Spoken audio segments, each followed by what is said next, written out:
Sekarang saya berada di Plaza 10 Ulu, Kecamatan 91, di mana kondisi lampu taman dan lampu jalan di kawasan ini banyak yang padam, sehingga suasana sini gelap, sepi.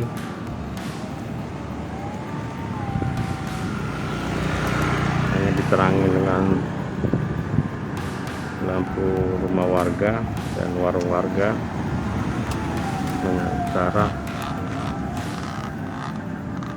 lampu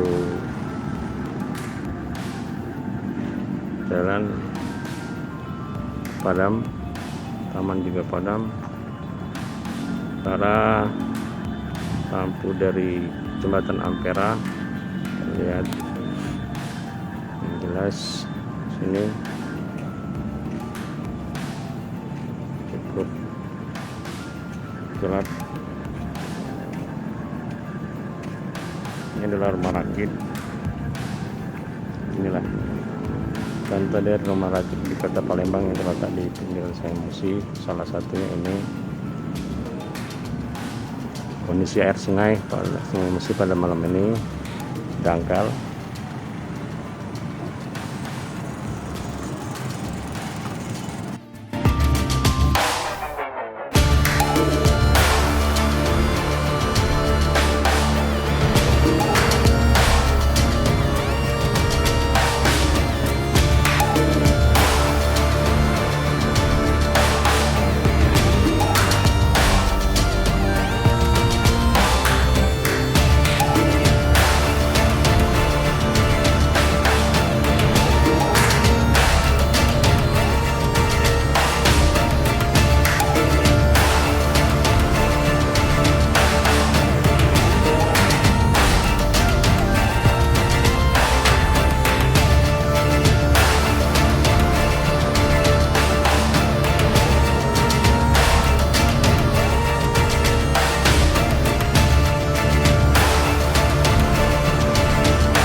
Jangan lupa subscribe, share, komen, dan like ya.